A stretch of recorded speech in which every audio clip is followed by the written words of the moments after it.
तो आइए प्यारे बच्चों शुरू करते हैं नया खिलाड़ी मूवमेंट ऑफ फोर्स, जिसे क्या कहते हैं प्यारे बच्चों, टॉर्क कहते हैं। अब हम लोग थोड़ा माइक्रोस्कोपिक यानी कि थोड़ा सा सूक्ष्म चीजों की तरफ चलेंगे। जैसे मैं आपको बता दूं, आप पहले क्या पढ़ते थे, फोर्स पढ़ते थे। फोर्स के साथ डायरेक्शन होता है, फोर्स के साथ क्या होता है प्यारे बच्चों, मैग्नीट्यूड। लेकिन अब एक तीसरी इंपॉर्टेंट चीज जिस पर हम चर्चा करेंगे, that is what, that is point of application of force. क्या है point of application of force? क्या मतलब हुआ इसका? मतलब प्यारे बच्चों, अगर कोई रिजिड बॉडी है तो इसके तीनों पॉइंट्स पर आप सोचिए फोर्स का इफेक्ट अलग अलग होगा। क्या फोर्सेस की डायरेक्शन सेम है? Yes sir. क्या फोर्स का मैग्नीट्यूड सेम है? Yes sir. यानी कि प्यारे बच्चों, अगर मैं आपसे कहूं 5 न्यूटन और 5 न्यूटन के 3 फोर्स लगाए, जरा बताओ तीनों की डायरेक्शन एक ही तो है, लेकिन क्या प्यारे बच्चों इस पॉइंट पर लगेगा तो क्या अलग इंपैक्ट आएगा, बॉडी के इस पॉइंट पर लगेगा तो क्या ये थोड़ा सा इसको ऐसे करके बॉडी को घुमा देगी, और अगर इस पॉइंट पर लगेगा तो ये इसको ऐसे करके घुमा देगी। अगर सेंटर ऑफ मास पर लगेगा तो ये क्या करेगी, ये केवल एक ट्रांसलेशनल मोशन करेगी। यानी कि इसका मतलब प्यारे बच्चों, फोर्स के साथ बात करते हैं डायरेक्शन की, मैग्नीट्यूड की, और साथ ही साथ इसके पॉइंट ऑफ एप्लीकेशन की। क्लियर है? तो इसलिए आज ये भी इंपॉर्टेंट है कि पॉइंट कौन सा होगा जिस पर फोर्स लग रहा होगा। यानी कि फोर्स का मैग्नीट्यूड तो है ही, फोर्स की डायरेक्शन तो है ही, अब फोर्स का पॉइंट ऑफ एप्लीकेशन भी हमें ध्यान में रखना होगा। क्या मेरे बच्चों बात क्लियर है? अब इस बात को कनेक्ट करने वाला हूं, आइए जरा देखते हैं। तो this is moment of force that is called as torque.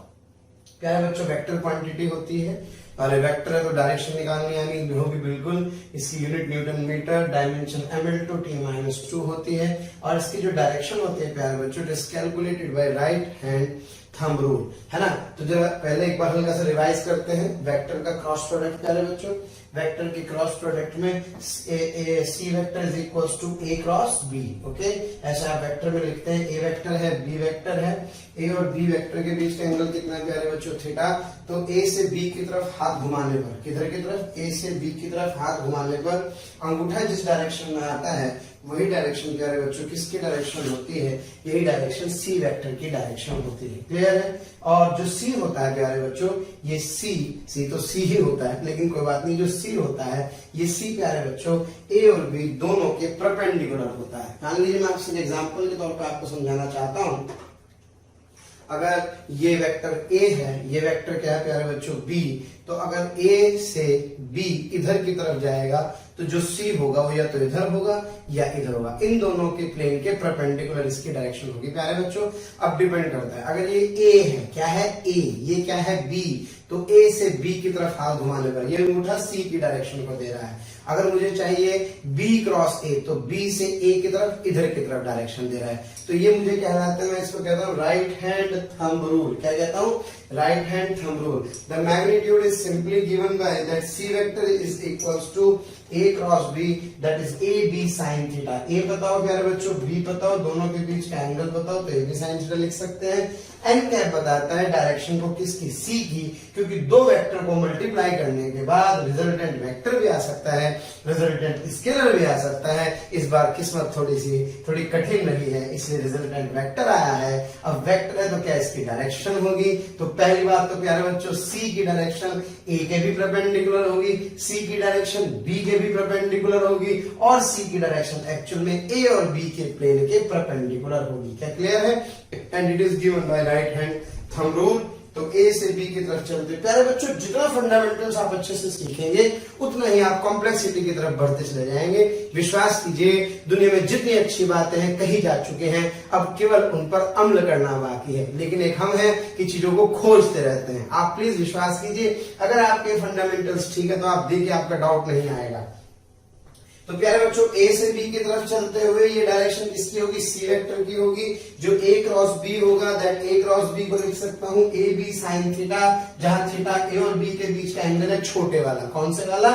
Yes, ए से बी की तरफ। किधर की तरफ? ए से बी की तरफ। क्लियर हो गई बात प्यारे बच्चों? फिर इसके बाद n is perpendicular to c vector. तो हमें ध्यान रखना है इसकी direction right hand thumb rule से कैलकुलेट करेंगे। अभी दिल्ली दूर है, थोड़ी प्रैक्टिस करेंगे तो समझ में आएगा कि ये सर क्या कह रहे हैं। अब प्यारे बच्चों बात ये है कि फील क्या कहती है कि एक्चुअल में मोमेंट ऑफ फोर्स का पता लग गया, कोई टॉर्क नाम की चीज होती है, ये वेक्टर होती है न्यूटन मीटर, ये इसकी डायमेंशन और ये और फलाना ढिमागा। अब फील क्या है कि एक्चुअल में टॉर्क है क्या।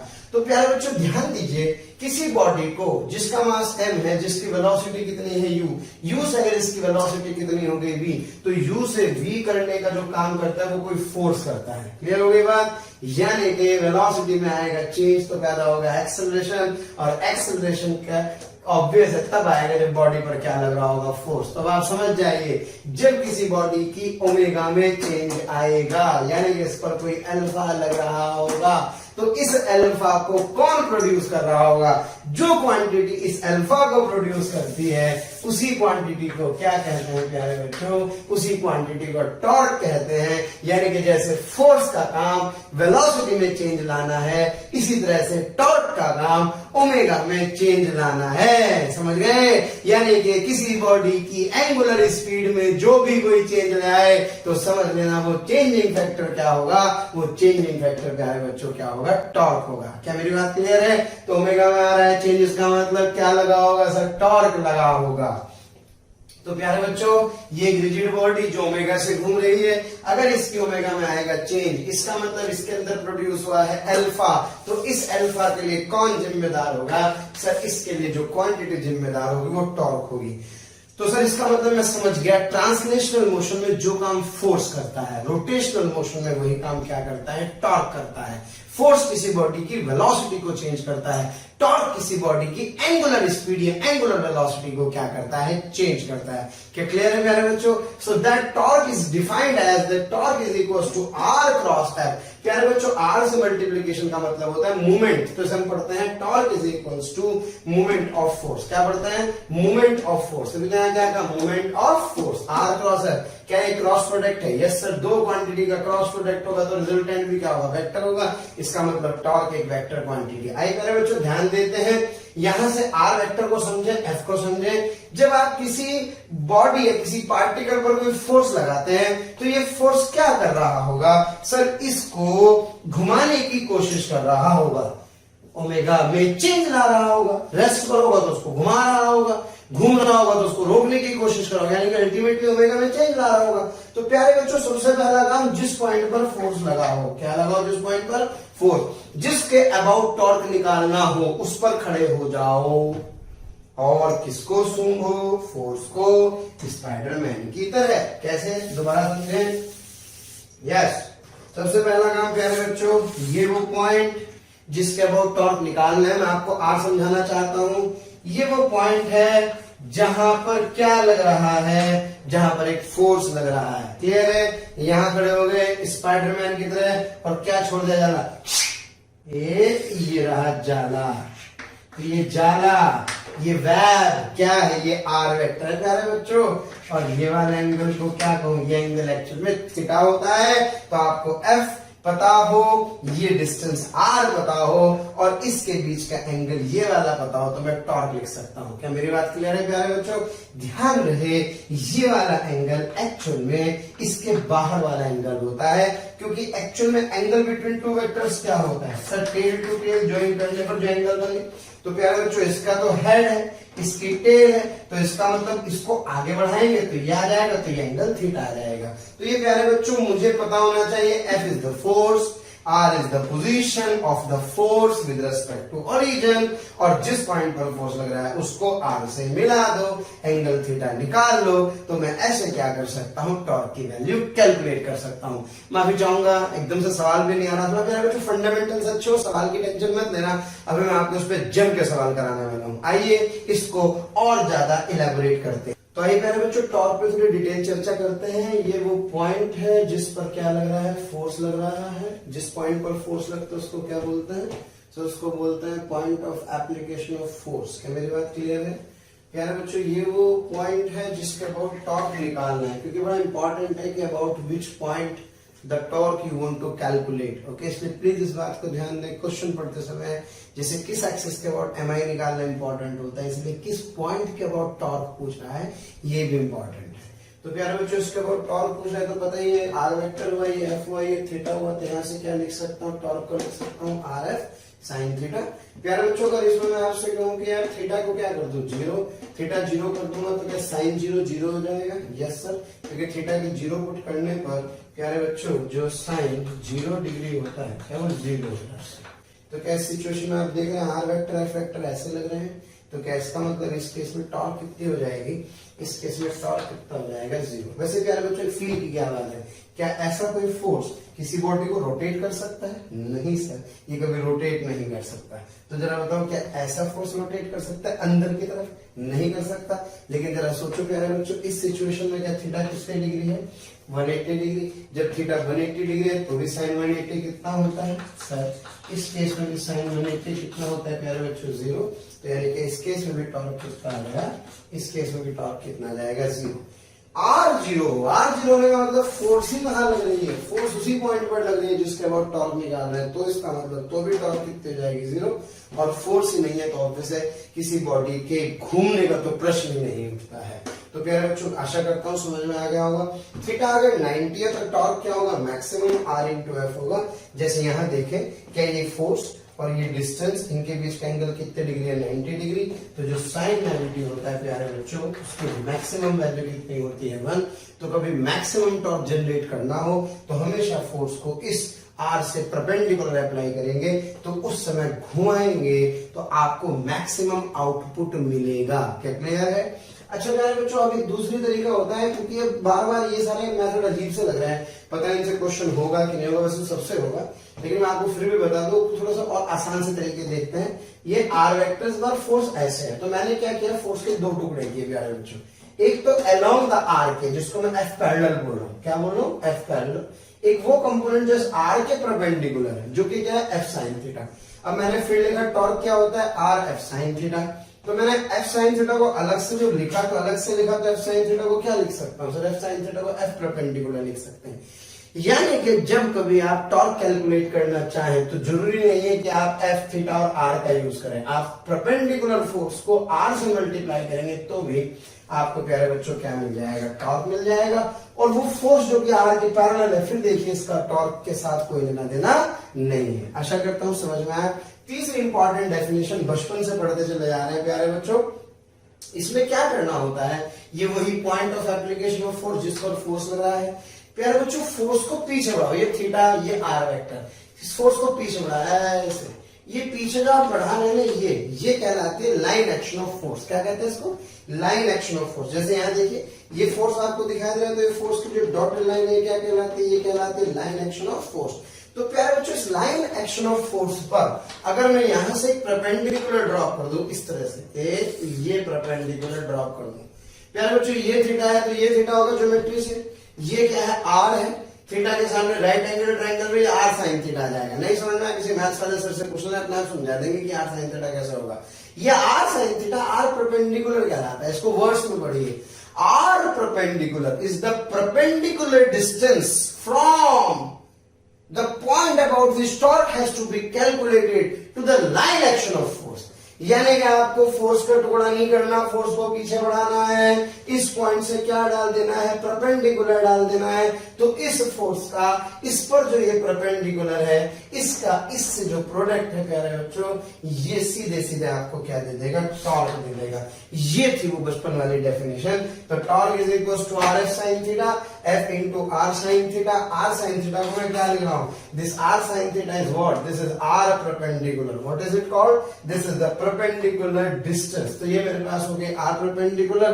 तो फोर्स को पीछे बढ़ाओ और इसके ऊपर एक परपेंडिकुलर डाल दोगे तो सीधे सीधे force into this, that would give the torque. क्या मेरी बात क्लियर है? तो प्यारे बच्चों, इस तरह से आप टॉर्क आर बताओ, एफ बताओ, थीटा बताओ तो भी निकाल सकते हैं। एफ का एक परपेंडिकुलर कंपोनेंट आर से मल्टीप्लाई करके भी टॉर्क निकाल सकते हैं। एफ को पीछे बढ़ा करके इधर से एक परपेंडिकुलर डाल करके दिस इंटू दिस से भी क्या कर सकते हैं, टॉर्क कैलकुलेट कर सकते हैं। तो टॉर्क को कैलकुलेट करने के मेरे पास 3 तरीके हैं। थीटा 0, थीटा 180, तो टॉर्क कितना है प्यारे बच्चों, 0 हो जाएगा। थीटा अगर आर जीरो है तो फोर्स क्या हो जाएगा जीरो। ये तो कमाल के रिजल्ट है, मैं भी आपको इसके बारे में बताने वाला हूँ।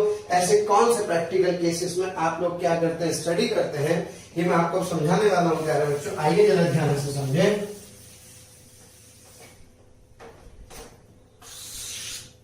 ये कोई पार्टिकल जो कि इस दूसरे पार्टिकल के मान लो ये सन है और सन के चारों तरफ कौन चक्कर लगा रही है, तो जरा बताओ बेटे क्या ये आर वेक्टर होगा? Yes sir. और जो फोर्स लग रही है क्या वो Gm1m2 by R square towards the centre लग रही है। लो जी हो गया काम। क्या ये आर वेक्टर? Yes sir. क्या ये force vector? Yes sir. Theta कितने डिग्री? 180। तो इस फोर्स का टॉर्क कितना हो जाएगा? जीरो। तो जब कभी भी ये कहीं भी होगा तो इसका मतलब इसका टॉर्क हमेशा क्या होगा? जीरो। इसी तरह से प्यारे बच्चों किसी न्यूक्लियस के अंदर ये न्यूक्लियस और इलेक्ट्रॉन क्या कर रहा है? रिवॉल्व कर रहा है। जब इलेक्ट्रॉन रिवॉल्व करता है तो ये कौन सा वेक्टर है? R vector. और ये कौन सा वेक्टर है? Force vector. इलेक्ट्रोस्टैटिक फोर्स लगता है तो इस केस में भी इसका टॉर्क कितना हो जाता है? जीरो हो जाता है। क्लियर है प्यारे बच्चों?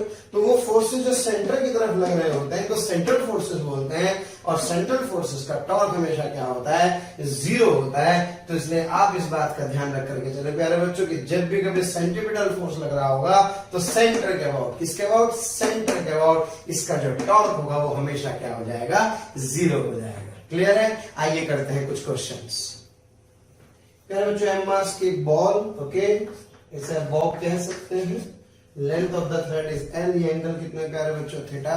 और ये बॉडी ऐसे ऐसे क्या कर रही है? रोटेट कर रही है। अब आपसे पूछ रहे हैं यार टॉर्क ऑफ एम जी। प्यारे बच्चों जिस फोर्स का टॉर्क निकालना स्पेसिफाई करें। टॉर्क ऑफ टेंशन, रस्सी के अंदर क्या आ रही होगी प्यारे बच्चों? टेंशन आ रही होगी और एम जी लग रहा होगा। तो आपसे पूछ रहा है टॉर्क ऑफ एम जी और टॉर्क ऑफ टेंशन क्या कीजिए? कैलकुलेट कीजिए। किसके अबाउट प्यारे बच्चों? को के अबाउट। तो सबसे पहले इसको थोड़ा सा इंडिविजुअली सॉल्व करते हैं। ये ध्यान रखिए वो टॉर्क के लिए मेहनत कर रहे हैं। तो प्यारे बच्चों ये सिचुएशन है, इसमें टेंशन लग रही है इस पॉइंट पर। ओके, इंडिविजुअल देखते हैं तो क्या इसके अबाउट टॉर्क निकालना है। यहाँ खड़े हो गए, क्या स्पाइडरमैन की तरह जाला छोड़ दिए? Yes sir. क्या थीटा कितनी डिग्री? 180 डिग्री। तो टॉर्क कितना है? जीरो। वैसे प्यारे बच्चों फोर्स अगर हिंज से पास हो जाए क्या बोलते हैं इसको? It is also called as hinge. अगर फोर्स हिंज से पास हो जाए तो उसका टॉर्क कितना होता है? जीरो। क्या क्लियर है? अब बात करते हैं प्यारे बच्चों एमजी के टॉर्क की। ये रहा इस बार कौन सा वेक्टर? सर ये रहा है आर वेक्टर। यहां तक आर वेक्टर क्योंकि point of application of force ये रहा, आर वेक्टर ये रहा। प्यारे बच्चों अब एक काम करते हैं, इसको आगे बढ़ा देते हैं। ठीक, ये एंगल थीटा है तो ये एंगल कितना होगा? थीटा होगा। तो मुझे एल पता हो, एम जी पता हो, थीटा पता हो, तो मैं टॉर्क ऑफ एम जी क्या लिख सकता हूँ? इसको लिख सकता हूँ M G L sine theta. Okay, ये एक और तरीका भी समझे प्यारे बच्चों। ये जो एम जी आपको दिखाई दे रहा है, क्या इस एम जी के दो टुकड़े कर सकता हूँ? एक इधर और एक इधर। ये वाला टुकड़ा क्या होगा? M G sine theta. ये वाला टुकड़ा एम जी कॉस थीटा। तो ये वाला कौन सा फोर्स है? सर ये परपेंडिकुलर फोर्स है। तो क्या डायरेक्ट जो दूसरा तरीका है टॉर्क का, it can also be written as M G sine theta multiplied by L. आशा करता हूं प्यारे बच्चों समझ में आया होगा। आइए तीसरा तरीका भी देखते हैं टॉर्क निकालने के। फिर आपका जिससे मन करे उससे आप टॉर्क क्या कीजिए? कैलकुलेट कीजिए। द थर्ड मेथड वाज, ये रहा प्यारे बच्चों एम जी को ऐसे बना दें। ये क्या कहलाएगी? सर ये कहलाएगी इसकी लाइन एक्शन। ओके प्यारे बच्चों ये वाला एंगल कितना है? थीटा। क्या ये वाली डिस्टेंस क्या होगी? Perpendicular distance R perpendicular. ये थीटा है तो क्या ये थीटा है? ये थीटा है तो क्या ये एल साइन थीटा है? तो जो टॉर्क होगा क्या वो M G L sine theta होगा। क्या क्लियर है? तो इस तरह से मैं क्या कर सकता हूँ? तीनों मेथड में से किसी भी तरह से प्यारे बच्चों टॉर्क की वैल्यू कैलकुलेट कर सकता हूँ। अब एक बार टॉर्क की डायरेक्शन भी समझने की कोशिश करें कि टॉर्क की डायरेक्शन कैसे देखी जाती है। तो ये कौन सा वेक्टर है? सर ये आर। ये क्या है? M G. तो आर से एम जी की तरफ, इधर की तरफ आर से एम जी की तरफ। तो प्यारे बच्चों इसका तो बढ़िया तरीका, बार इनवर्ड आउटवर्ड करने की जरूरत नहीं है। आप याद रखें ये है आपकी क्लॉक। क्या है ये आपकी क्लॉक? क्लॉक में आर से एम जी की तरफ, किधर की तरफ? ये एंटी क्लॉकवाइज है, क्लॉकवाइज है? सर ये है क्लॉकवाइज। क्या है प्यारे बच्चों? क्लॉकवाइज। तो अगर क्लॉकवाइज होगा तो ये कहलाएगा इनवर्ट। जिसको किससे डिनोट करेंगे, जिसको क्रॉस से डिनोट करते हैं। क्लियर है प्यारे बच्चों। और अगर ये हुआ एंटी क्लॉकवाइज, कैसे, एंटी क्लॉकवाइज, तो एंटी क्लॉकवाइज को डिनोट करेंगे प्यारे बच्चों किससे, डॉट से। तो क्लियर है। अब मैं आर्बिट्ररी जो मेरा मन करेगा मैं उससे टॉर्क लिखूंगा। अब आप अपने आप समझ के दिखाएं कि इसमें कौन से मेथड से लिखाओ, क्योंकि तीनों मेथड आपको प्यारे बच्चों आते हैं। अब सबसे पहले एक रॉड है, यहाँ एक mg का, एक नॉर्मल का और एक फ्रिक्शन का। नॉर्मल सरफेस के परपेंडिकुलर रॉड इधर की तरफ फिसल रही होगी तो फ्रिक्शन इधर की तरफ लग रहा होगा, mg लग रहा होगा प्यारे बच्चों सेंटर ऑफ मास पर। हम उससे कह रहे हैं किसके अबाउट, ओ के अबाउट mg का नॉर्मल का और फ्रिक्शन के टॉर्क क्या कीजिए, कैलकुलेट कीजिए। तो इस टॉर्क को कैलकुलेट करने के लिए, हाँ प्यारे बच्चों, सबसे पहले निकालते हैं mg का टॉर्क। तो जो mg का टॉर्क, प्यारे बच्चों बहुत बहुत शुक्रिया दिल से आप सभी लोगों का, जो आप लोगों का इतना प्यार मिला, आप लोगों के इतने व्यूज़, इतने सारे लाइक्स, इतने सारे कमेंट्स मिले। मैं ये आपको बताना चाहता हूँ कि जो डिस्क्रिप्शन में लिंक दिया है, प्लीज़ वहाँ जा कर के अपना एनरोलमेंट ज़रूर सुनिश्चित करें। और प्यारे बच्चों, इसके अलावा यदि आप डाउट्स का बेनिफिट उठाना चाहते हैं, आप स्टडी मटेरियल का बेनिफिट उठाना चाहते हैं, तो मोशन के प्रीमियम कोर्स को ज्वाइन करें। ये कहीं ना कहीं आपके लिए बहुत बेनिफिशियल होने वाला है। Yes, this torque of mg, सबसे पहला काम प्यारे बच्चों क्या, इसको पीछे बढ़ा दूं। यस सर, ये क्या होगा बेटे, l/2, ये थीटा, तो ये थीटा, तो ये l/2 साइन थीटा। अब तो आप याद ही रखने प्यारे बच्चों, किसी राइट एंगल ट्रायंगल में अगर ये थीटा है और आपको हमेशा क्या गिवन है, you have to given the hypotenuse, तो थीटा के सामने हमेशा क्या होता है, एल साइन थीटा होता है। सबसे बढ़िया तरीका है टॉर्क कैलकुलेट करने का, कुछ नहीं करना पड़ेगा। ये mg क्या हो गया, ये mg की लाइन एक्शन, ये perpendicular distance mg into L sine theta. क्या क्लियर है प्यारे बच्चों। डायरेक्शन देखें, ये कौन सा वेक्टर था, r से इधर की तरफ, इधर की तरफ मतलब क्लॉकवाइज या एंटी क्लॉकवाइज। सर ये mg, ये r vector, clockwise anti clockwise. Sir ये होगा क्लॉकवाइज, क्लॉकवाइज है तो क्या हो गया, क्लॉकवाइज है तो इनवर्ट्स हो गया। क्लियर है। अब प्यारे बच्चों मुझसे कह रहे हैं नॉर्मल का टॉर्क निकालो, कुछ नहीं करना। क्या ये नॉर्मल है, नॉर्मल की लाइन एक्शन ये हो गई, यस सर। ये नॉर्मल की लाइन एक्शन है तो क्या ये परपेंडिकुलर डिस्टेंस होगा, यस सर। ये थीटा है तो ये थीटा होगा, ये पूरा एल है तो क्या ये एल साइन थीटा होगा। तो सर जो टॉर्क ऑफ नॉर्मल है, टॉर्क ऑफ mg कितना है प्यारे बच्चों, mg l/2 साइन थीटा, जबकि टॉर्क ऑफ नॉर्मल आ जाएगा, yes, mg l sine theta.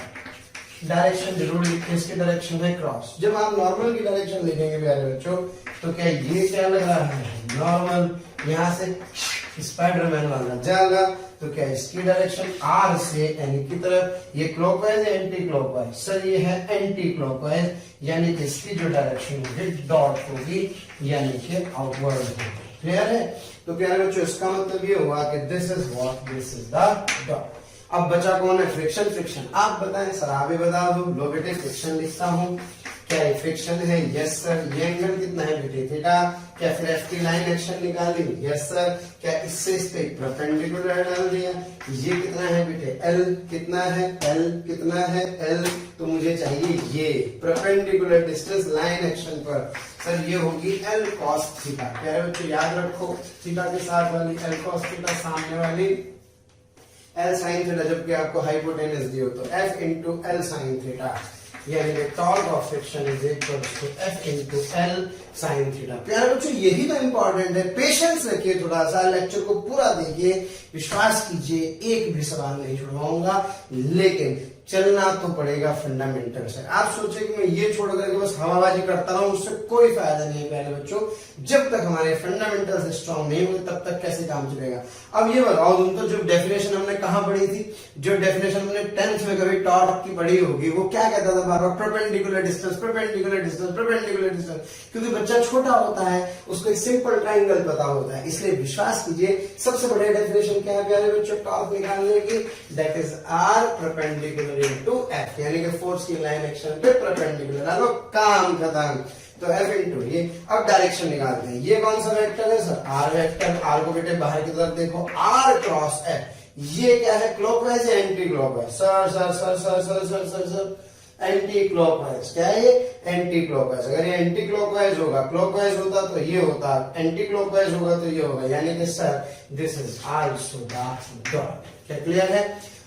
अब प्यारे बच्चों ध्यान दो, ये क्या बोलते हैं, इनको ऐड करते हैं, इनको ऐड करते हैं, इनको सब्ट्रैक्ट करते हैं। इसी तरह से इनको ऐड करेंगे, इनको ऐड करेंगे, इनमें से एक प्लस होगा तो दूसरा माइनस होगा। क्या मेरी बात क्लियर है? तो ये दोनों तो क्या हो जाएंगे, एक साइन के, ये हो जाएगा एक साइन का। तो मैं क्या कर सकता हूं, मैं इस रॉड के ऊपर नेट टॉर्क भी कैलकुलेट कर सकता हूं। That is the torque of mg plus torque of friction plus torque of normal. क्या क्लियर है प्यारे बच्चों? तो एक डायरेक्शन को क्या मानिए, मान लीजिए डॉट को आपने क्या माना प्लस, तो क्रॉस को क्या माना माइनस। तो आपका जो रिजल्ट होगा वो क्या होगा सर, mg का टॉर्क होगा माइनस mgl बाय 2 sin थीटा। प्यारे बच्चों फ्रिक्शन का टॉर्क क्या लिखेंगे sir, plus FL sin theta. Normal का टॉर्क क्या लिखेंगे sir, mgl sin theta, sorry NL sin theta. क्या क्लियर है प्यारे बच्चों? तो इस तरह से मैं फ्रिक्शन का, इस तरह से मैं mg का, फ्रिक्शन का, नॉर्मल का टॉर्क क्या कर सकता हूँ, कैलकुलेट कर सकता हूँ। तो आप तैयार हो जाइए, बहुत सारे सवाल हमें करने हैं डायरेक्शनल मैग्नेट।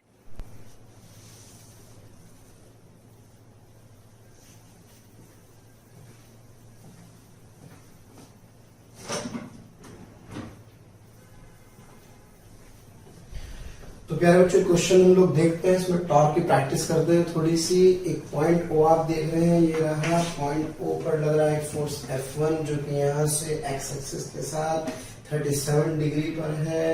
फिर प्यारे बच्चों ये F2 है जो कि 20√2 मैग्नीट्यूड का है, पॉजिटिव y डायरेक्शन में है, यहाँ पे 10 मीटर के डिस्टेंस पर 45 डिग्री के एंगल पर। ओके, तो अलग अलग फोर्सेस अलग अलग एंगल पर प्यारे बच्चों आपको शो किए गए हैं।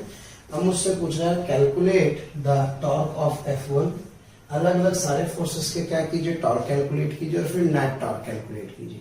तो सबसे पहले क्या करते हैं प्यारे बच्चों, F1 का टॉर्क निकालने की कोशिश करते हैं। ये F1 का पॉइंट ऑफ एप्लीकेशन है, जहां पर F1 की टेल होती है। क्या होती है? टेल। वो point of application of force हुआ प्यारे बच्चों। क्या ये R वेक्टर हुआ? Yes sir, R is 5। F ये रहा प्यारे बच्चों, एंगल होता है बाहर वाला 37 डिग्री। तो क्या लिख सकता हूँ 20 इंटू दिस इंटू साइन 37, यानी कि 20 इंटू 5 इंटू साइन 37 से सॉल्व करेंगे।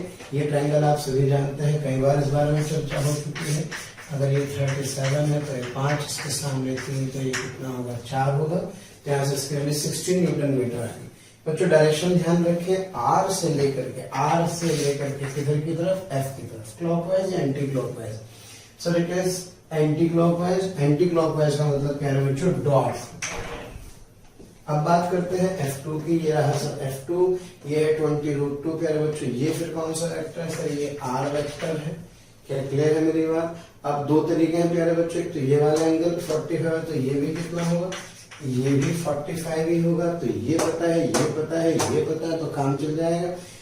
नहीं तो आप एक काम कर सकते हैं, इसको पीछे बढ़ा सकते हैं। ये लाइन एक्शन ऑफ फोर्स है, ये डिस्टेंस कितनी, एंगल 45, तो ये भी कितना जा रहा है बच्चों 45। तो ये वाली जो साइड होगी क्या वो 10/√2 आ जाएगी। तो क्या मैं दिस इंटू डायरेक्ट दिस भी कर सकता हूँ, या दिस इंटू दिस भी कर सकता हूँ। तो जैसे आपका मन करे, बात उससे घूम फिर करके यही आने वाली है। तो 200 न्यूटन मीटर आएगा। इसकी डायरेक्शन की बात करें प्यारे बच्चों, तो इसकी डायरेक्शन कुछ इधर की तरफ होगी, इधर। ये मतलब क्लॉकवाइज। ओके, क्लॉकवाइज मतलब इनवर्ड, यानी इसको क्रॉस से शो करते हैं। फिर इसके बाद बात करते हैं F3 के टॉर्क की। ये रहा प्यारे बच्चों F3 कुछ इस तरफ है।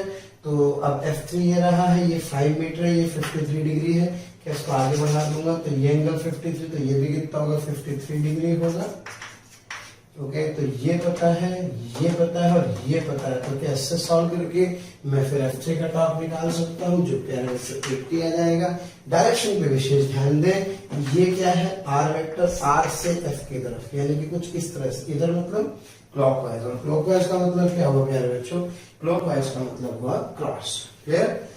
F4 की बात करें तो F4 तो सिंपल 90 डिग्री पर है, तो मजा ही आ गया। F4 इंटू दिस से मेरा काम हो जाएगा 50 इंटू 10 से 500 आ जाएगा। डायरेक्शन देखें प्यारे बच्चों, ये इसकी डायरेक्शन होगी कुछ इधर की तरफ। तो ये जो डायरेक्शन होगी, इस डायरेक्शन को मैं फिर बार बार कह रहा हूँ कि ये क्या एंटी क्लॉकवाइज है, एंटी क्लॉकवाइज है, तो ये क्या आ जाएगा, डॉट आ जाएगा। F5 का टॉर्क कितना होगा प्यारे बच्चों, 0 होगा, तो F5 का टॉर्क कितना हो गया, 0। मजा आ गया है। अब प्यारे बच्चों एक प्लस का तो एक क्या होगा, माइनस। ये क्या है सर, ये है क्लॉकवाइज को पॉजिटिव लूंगा, एंटी क्लॉकवाइज को क्या लूंगा, निगेटिव। तो सर इसका मतलब जो क्रॉस है इसको पॉजिटिव, जो डॉट है इसको निगेटिव। तो प्यारे बच्चों 60 क्या हुआ सर, 60 हुआ पॉजिटिव, ओके। फिर सॉरी 60 क्या हुआ प्यारे बच्चों, निगेटिव, क्योंकि डॉट है, तो ये निगेटिव हुआ। इसी तरह से ये वाला पॉजिटिव हुआ, इसी तरह से ये वाला पॉजिटिव हुआ, ये वाला निगेटिव हुआ। जब आप इसको समिंग अप कर देंगे तो समिंग अप करके -280 आएगा। -280 का मतलब ऑब्वियस है, डॉट आ रहा है, डॉट मतलब एंटी क्लॉकवाइज आ रहा है। तो उसका मतलब जो पूरे के पूरे जो फोर्सेस हैं ये पूरे के पूरे सिस्टम को किधर घुमाएंगे, ये इसको किधर घुमाएंगे, एंटी क्लॉकवाइज डायरेक्शन में रोटेट करेंगे। क्लियर है। इसलिए गाड़ी, जब आप कार की बात करते हैं तो हम अक्सर टॉर्क की बात करते हैं कि यार इस कार का एक्चुअल में टॉर्क कितना है। क्या क्लियर है। तो जब कभी ओमेगा में चेंज आएगा तो ओमेगा में चेंज आएगा किसके कारण प्यारे बच्चों, इस फोर्स के इफेक्ट के कारण, जिसे आप क्या कहते हैं, टॉर्क कहते हैं। आइए बढ़ते हैं आगे और कुछ और सवाल करते हैं। पार्टिकल को जिसकी वेलोसिटी कितनी है, v0 इनिशियल थीटा एंगल पर प्रोजेक्ट किया, इसका मास कितना प्यारे बच्चों है, ये इस प्रोजेक्टाइल को फॉलो करता है। अब आपसे कह रहे हैं टॉर्क ऑफ mg कैलकुलेट कीजिए। फोर्स हमेशा डिफाइंड होगा, सब बच्चे जानते हैं। mg कहाँ एक्ट कर रहा होगा, डाउनवर्ड्स। तो टॉर्क ऑफ mg कैलकुलेट कीजिए, जबकि पार्टिकल कहाँ पर है, हाईएस्ट पॉइंट पर है, यानी कि पार्टिकल यहाँ।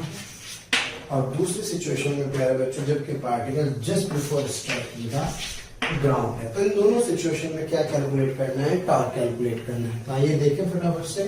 सबसे पहले पार्ट 1 में ये पार्टिकल है हाईएस्ट पॉइंट पर, तो प्यारे बच्चों mg कहाँ लग रहा होगा, नीचे। अच्छा किसके अबाउट टॉर्क कैलकुलेट कर रहा है, o के अबाउट। तो कहाँ खड़े हो जाओ, ऊपर। और क्या ज्यादा छोड़ दो, यस सर। तो क्या प्यारे बच्चों ये r वेक्टर हुआ। अब बात ये यार, ये वाला थीटा मुझे कैलकुलेट करना होगा, थोड़ा सा मेरे लिए हेक्टिक काम है। तो एक काम करते हैं ना, mg की लाइन एक्शन बनाते हैं। क्या ये mg की लाइन एक्शन है, यस सर, मजा आ गया। क्या ये हाईएस्ट पॉइंट है, तो बेटे ये क्या होगा सर, ये r/2 हो जाएगा। So that torque is equals to mg into r/2।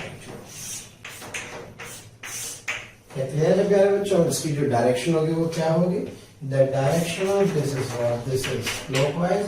और क्लॉकवाइज डायरेक्शन के मायने क्या हुए, क्लॉकवाइज का मतलब ये हुआ इनवर्स। क्लियर है। हाँ, वैसे लाइन एक्शन का फायदा उठा सकते हैं, वरना सोचो ये भैया मेहनत का काम, ये निकालो फिर ये निकालो, क्या जरूरत है, सीधे सीधे। सेकंड पार्ट देखते हैं जरा बच्चों इसका। Just before striking the ground, जब ये पार्टिकल यहाँ जा रहा, स्ट्राइकिंग द ग्राउंड में mg इधर लग रहा है यार, वेलोसिटी तो पार्टिकल की कुछ इधर रही होगी। मुझे वेलोसिटी से क्या मतलब, मुझे तो केवल किससे फोर्स से। mg तो अभी भी नीचे लग रहा होगा, तो क्या कह रहा है बच्चों, ये हुआ परपेंडिकुलर डिस्टेंस जो कि किसके बराबर है, रेंज के बराबर होगी। तो that torque is equals to mg into r। और डायरेक्शन की बात करें तो that direction is what, this is clockwise and clockwise is the cross. Okay, तो इस तरह से मैं इस पॉइंट O के अबाउट इस पार्टिकल का टॉर्क लिख सकता हूं, जब एक बार ये हाईएस्ट पॉइंट पर और जब एक बार just before striking the ground हो। आइए करते हैं अगला सवाल। तो प्यारे बच्चों पिछला जो क्वेश्चन हम लेके उसमें मैंने दो आंसर है। पहला आंसर है प्यारे बच्चों mg/2 और दूसरा आंसर क्या है mgr। और इसमें आप ध्यान दें r क्या होता है, किसी प्रोजेक्टाइल की रेंज होती है। Okay, so that range is what, that range is equals to v0 square sin 2 theta by g। Clear है बच्चों। तो इसका मतलब रेंज मुझे पता है, तो मैं यहाँ से इसको इस तरह से सॉल्व कर सकता हूँ। अब जो टॉर्क के कुछ क्वेश्चंस बनते हैं मेरे बच्चों क्रॉस प्रोडक्ट के आधार पर, और क्रॉस प्रोडक्ट में जैसे मैं आपसे कहूँ कि that force is equals to 2i cap plus 3j cap plus 4k cap, okay, and the particle is at the position of the particle is 2i cap plus 3j cap plus 4k cap। Is that clear? So आपसे पूछ रहे calculate torque about origin. तो origin के about जब आप torque लिखेंगे तो क्या लिखेंगे sir? That torque would be equal to simply R cross F. Clear? R is the position vector, F is the force. R cross F लिखने का तरीका कहने बच्चे होता है कुछ इस तरह से I J K. R के लिए पहले लिख सकता हूं सर 2 3 4, ओके, और फोर्स को लिख सकता हूं सर 2 3 4. क्लियर है मेरे बच्चों? अब आपको टॉर्क सॉल्व करना आता ही है, तो इसको कैसे सॉल्व कर सकते हैं? Plus minus plus. यस, पहला आएगा आई कैप आएगा तो ये आ जाएगा 3 4 जा 12 और 4 3 जा 12. फिर आ जाएगा माइनस जे कैप, तो ये आ जाएगा 2 4 जा 8 माइनस 4 2 जा 8. क्लियर है? और फिर मेरे पास आ जाएगा मेरा बच्चों प्लस के कैप से, यानी कि ये के कैप होगा तो 2 3 जा 6 माइनस 3 2 जा 6. Okay, so the torque comes out to be 0. Clear है? तो टॉर्क क्या आ जाएगा? 0 आ जाएगा. आइए प्यारे बच्चों, बहुत अच्छा सवाल है, देखते हैं. The moment of force F is equal to force आपको गिवन है at 20.3. Okay, this is the basically point of application of force. Okay, और किसके अबाउट पूछ रहा है? आपसे पूछ रहा है 2 माइनस 2 के अबाउट टॉर्क पूछ रहा है. इससे पहले वाले क्वेश्चन में ओरिजिन के अबाउट पूछा तो वहां 0 0 0 था. इसके अबाउट पूछ रहे हैं अबाउट द पॉइंट. तो प्यारे बच्चों, जिस पॉइंट के अबाउट पूछा जाता है, ओके, उस वाले पॉइंट को इसमें से माइनस करते हैं. किससे? Point of application of force है. तो जब मुझे आर वेक्टर निकालना होगा, क्या निकालना होगा? R vector. तो जो मेरे पास point of application of force है माइनस इस वाले को किसके? जिस पॉइंट के अबाउट पूछा गया है, यानी कि टॉर्क अबाउट द पॉइंट, इसमें से इसको माइनस करना होगा. तो that r vector is equal to this is 2i cap plus 0j cap minus 3k cap. और इसको लिखता हूं तो minus 2i cap 2j cap minus 2k cap. So it comes out to be 2i cap minus 3k cap 2i cap plus 2j cap plus 2k cap. Okay, तो मेरे पास यहां से क्या है बच्चों? जिस आर वेक्टर, ये पहले कभी कुछ एग्जामिनेशन में पूछा गया सवाल है प्यारे बच्चों, इसलिए प्लीज इस बात का ध्यान रखें. तो यहां से मेरे पास कितना जाएगा sir? This comes out to be 2j cap minus k cap. Clear है? So this R vector is finally sir 0i cap plus 2j cap minus k cap. Now the force vector is, this force vector is 4i cap plus 5j cap minus 6k cap. प्यारे बच्चों, torque निकालना है r cross F से. Sir simply i j k. i ये कितना है प्यारे बच्चों? r वेक्टर पहले लिखते हैं फिर f लिखते हैं, क्योंकि ऑर्डर क्या होता है? ऑर्डर होता है r क्रॉस f का. तो ये लिखेंगे सर 0 2 -1 4 5 -6. ये डिटर्मिनेंट आपको सॉल्व करना आना चाहिए. नहीं आ रहा है तो आपकी गलती है. अपने टीचर से कंसर्न करें, मैथ्स वाले टीचर से बात करेंगे, 5 से 10 मिनट में आपको समझा देंगे. तो जब आप इसे सिंप्लीफाई करेंगे तो प्यारे बच्चों, सिंप्लीफाई करके सॉल्व करके that answer comes out to be minus 7i cap minus 4j cap minus 8j cap. Clear है? तो ये मेरे पास आंसर आ जाएगा. तो इसलिए ध्यान रहे, जिस पॉइंट के अबाउट निकालना है उसको माइनस करना है. क्लियर है ना? अबाउट वाले को क्या करना है? माइनस. किससे? जिस पर फोर्स लग रहा है. आशा करता हूं प्यारे बच्चों समझ में आया होगा. इस तरह के क्वेश्चंस कहने की उम्मीद भी रहती है, क्योंकि पेपर में हल्के भारी की बात नहीं होती. पेपर में टाइम का एक फैक्टर इंपॉर्टेंट होता है. अगर क्लिक कर गया तो क्वेश्चन हो गया, नहीं क्लिक किया तो क्वेश्चन नहीं हो. प्यारे बच्चों, इतनी बढ़िया थ्योरम है कि आप विश्वास नहीं करेंगे कितना काम आने वाली है ये थ्योरम. आइए समझते हैं कि if a body is in translatory equilibrium. ध्यान से सुने, ट्रांसलेटरी इक्विलिब्रियम मतलब नेट फोर्स क्या है? 0. तो अगर एक बॉडी ट्रांसलेटरी इक्विलिब्रियम में है, then any point can be treated as hinge. Hinge का मतलब होता है वो पॉइंट जिसके बाद बॉडी रोटेट कर रही है. क्लियर है? या दूसरे शब्दों में कि जब कोई भी पॉइंट हिंज मान सकते हैं, इसका मतलब एक्चुअल में ये होता है कि आप किसी भी पॉइंट के अबाउट टॉर्क निकालें हमेशा सेम आए।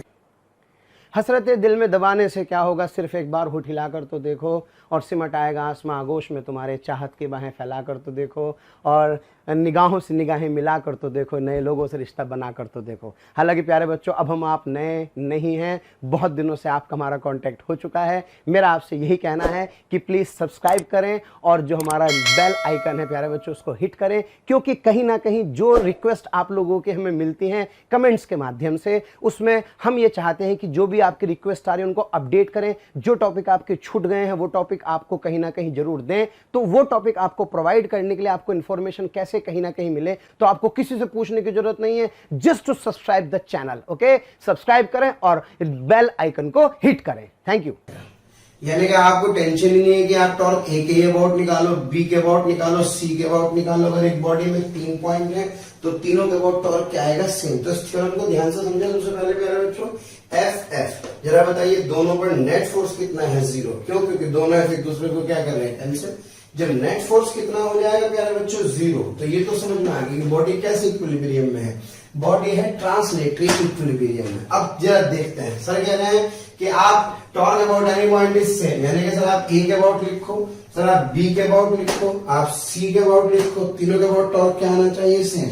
तो सबसे पहले क्या लिखते हैं, सबसे पहले लिखते हैं प्यारे बच्चों अबाउट ए के अबाउट, यानी कि इसका मतलब यहाँ पे आपको खड़े होना है। तो प्यारे बच्चों इस फोर्स का टॉर्क तो क्या हो गया, 0, क्योंकि आर कितना है, 0।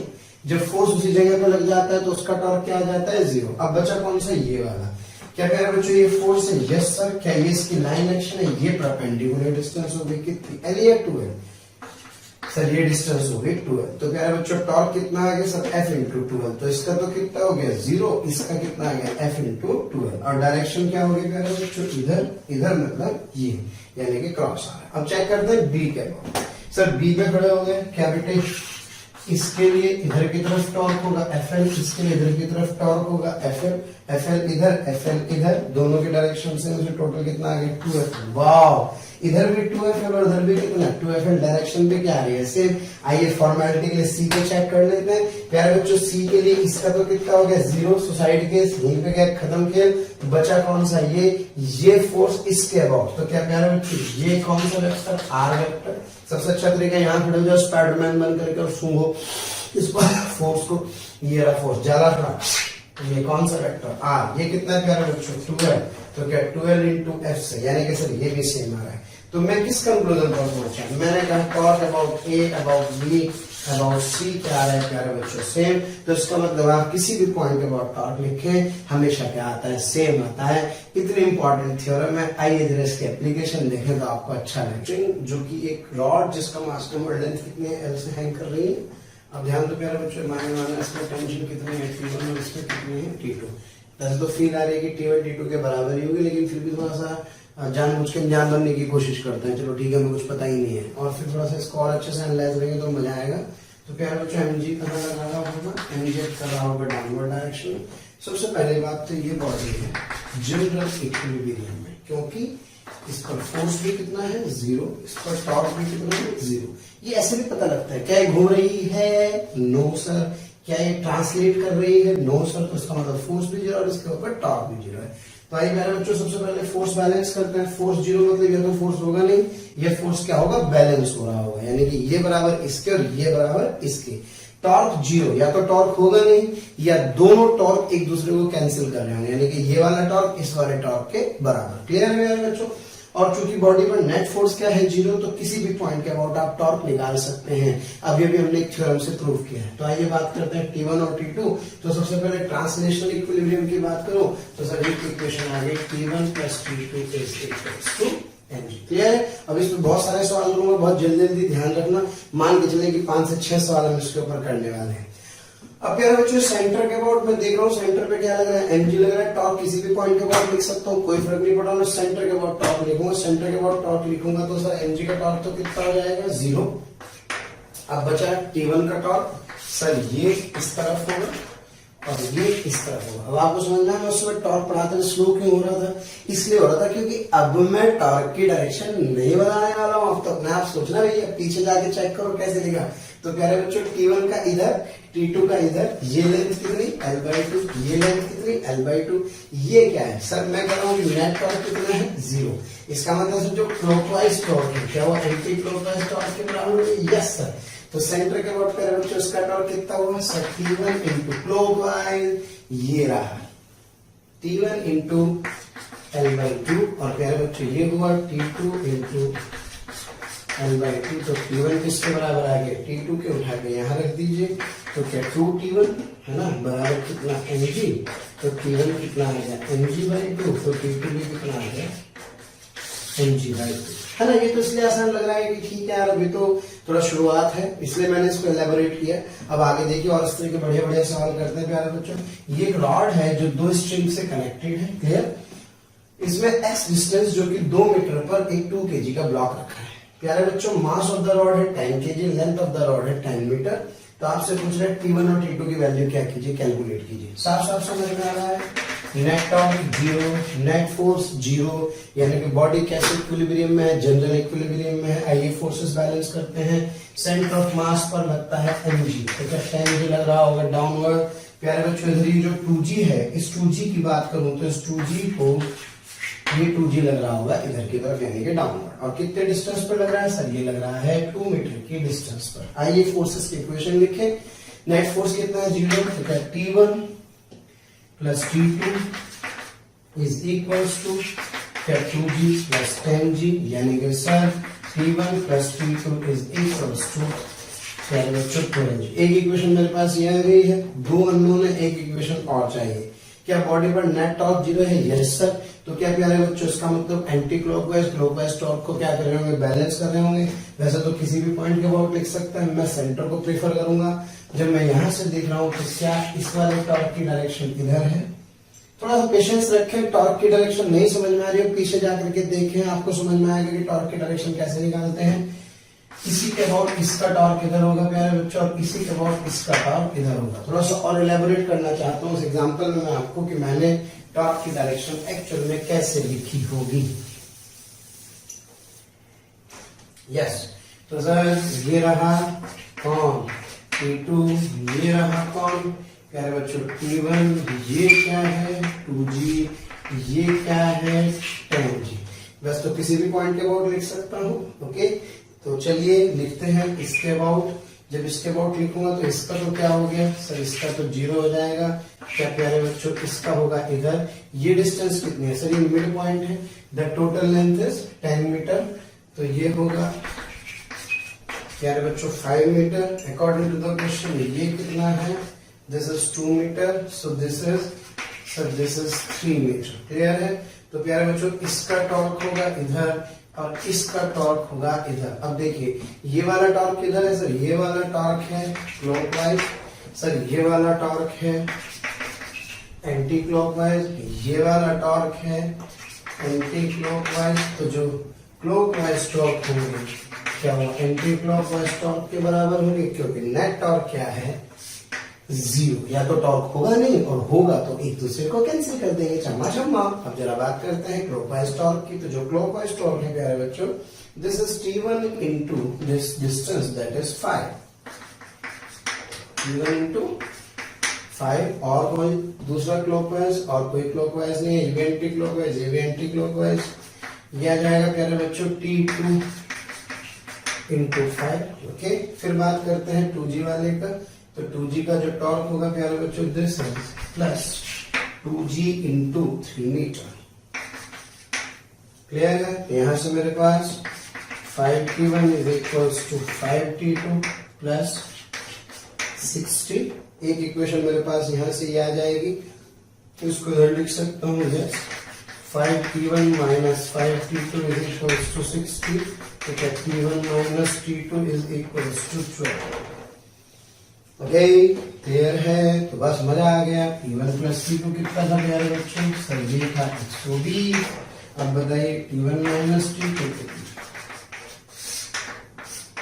2t1 इज इक्वल्स टू 132, तो T1 is equals to 142 by 2 से it comes out 2 बे 2 6 जो 12, 2 6 जो 12, इतने में न्यूटन आ जाएगा। तो जो T2 होगा इसकी वैल्यू उठा के यहाँ रख देंगे 120 में, तो मेरे पास जो T2 होगा वो होगा 120 माइनस 66 से मेरे बच्चों ये आ गया 4 और ये आ गया मेरे पास 5। Okay, so this comes out to be 54 newton. आशा करता हूँ थोड़ा थोड़ा समझ में आया होगा प्यारे बच्चों। फोर्सेस को बैलेंस करेंगे। अच्छा, कोई बोले नॉर्मल, बेटे नॉर्मल इसमें लिखा था कि नॉर्मल रिएक्शन इंटरनल है। क्या है? इंटरनल। तो इन दोनों के टॉर्क वैसे भी कैंसिल हो जाएंगे, कोई रोल ही नहीं है, तो इसलिए सीधे सीधे आप केवल किसके लिखें? केवल mg को लिखें। क्लियर है? वैसे आप किसी और पॉइंट के अबाउट भी टॉर्क लिख सकते हैं, हमेशा क्या आएगा? सेम आएगा। आप इसके अबाउट लिखते हुए चल सकते हैं, कोई प्रॉब्लम नहीं है। एक और तरीका है, अगर आप चाहें तो, अगर आप इसी क्वेश्चन को इसके अबाउट सॉल्व करना चाहें तो इसके अबाउट सॉल्व करेंगे तो T1 का तो कितना हो जाएगा? 0। प्यारे बच्चों ये क्या है? 2g। तो 2g का टॉर्क इधर होगा। ये डिस्टेंस कितनी होगी सर? ये 2 मीटर होगी। क्या प्यारे बच्चों ये 10g हो गई? Yes sir. तो ये पूरा का पूरा कितना होगा सर? ये 5 मीटर होगा। और फिर ये कितना होगा सर? ये T2 होगा।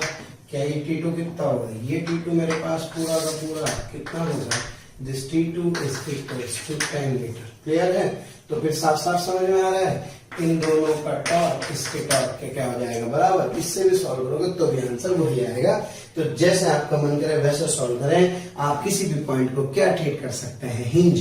क्योंकि जब बॉडी ट्रांसलेशनल इक्विलिब्रियम में होती है, उस पर नेट फोर्स 0 होता है, तो आप किसी भी पॉइंट के अबाउट टॉर्क लिख सकते हैं। क्लियर है? भारी लग रहा है क्या? अरे भाई लगेगा, प्रैक्टिस करो। प्रैक्टिस रोटेशन इसलिए भारी नहीं होता, लेकिन मेरा विश्वास कीजिए प्यारे बच्चों, थोड़ा सा अगर आप इस लेक्चर पे टाइम देंगे तो आपका डाउट नहीं आ सकता। ये मेरी जिम्मेदारी है और मैं आपको बता दूं अधिकतर क्वेश्चंस इसके ऊपर पूछे गए हैं।